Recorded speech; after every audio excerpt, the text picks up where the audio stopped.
ఎట్టకేలకు సమాంతకు ఓ ఛాన్స్ దక్కింది. ఈ ఆఫర్ కోసం దాదాపు 3 ఏళ్లు వెయిట్ చేయాల్సి వచ్చింది. అయితే ఈ అమ్మడి రెమ్యూనరేషన్ అనూహ్యంగా పడిపోయింది. ఒకప్పుడు 3 కోట్లు డిమాండ్ చేసిన ఈ బ్యూటీ రెమ్యూనరేషన్ ప్రస్తుతం 1 కోటి కూడా లేదు. సమాంత ఖుషీ మూవీ ఓకే చేసి 3 ఏళ్లు దాటింది. 2023లో ఫోటోషూట్ నిర్వహించి షూటింగ్ స్టార్ట్ చేశారు. శామ్ మధ్యలో మైసైటిస్ తో బాధపడటంతో షూటింగ్ ఆగిపోయింది. గతేడాది సెప్టెంబర్లో ఖుషీ రిలీజ్ అయింది. అంటే దాదాపు 3 ఏళ్లు మరో సినిమా ఛాన్స్ దక్కలేదు. ఆ మధ్య శామ్ బర్త్డే సందర్భంగా తనే నిర్మాతగా మారిన మా ఇంటి బంగారం మూవీని అనౌన్స్ చేసిన దీనికంటే ముందే మరో మూవీ షూటింగ్ లో జాయిన్ అయింది.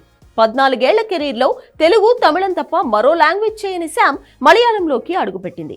కెరీర్ మొదట్లో సూపర్ హిట్ ఏమాయ చేసేవే ఇచ్చిన గౌతమ్ మీనన్ మలయాళంలో మమ్ముట్టితో మూవీ చేస్తున్నారు. ఇందులో హీరోయిన్ గా కలిసొచ్చిన శామ్ నే తీసుకున్నాడు. మొత్తానికి గౌతమ్ మీనన్ ఆశీస్సులతో శామ్ ఛాన్స్ కొట్టేసింది. సొంత సినిమా మా ఇంటి బంగారం షూటింగ్ మొదలు కాకుండానే ముందుగా బయట సినిమాకు గ్రీన్ సిగ్నల్ ఇచ్చింది. మలయాళ సూపర్ స్టార్ పక్కన ఛాన్స్ అన్న పేరే గానీ శామ్ రెమ్యూనరేషన్ తక్కువే. తెలుగు, తమిళంతో పోల్చుకుంటే మలయాళంలో రెమ్యూనరేషన్స్ చాలా తక్కువ. ఈ లెక్కన 2-3 కోట్ల మధ్యలో ఉన్న శామ్ మలయాళ మూవీ కోసం 1 కోటి కంటే తక్కువే తీసుకుంటోందట.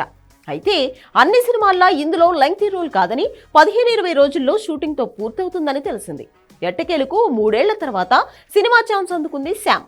దాదాపు 1 ఏడాది తర్వాత కెమెరా ముందుకొస్తోంది.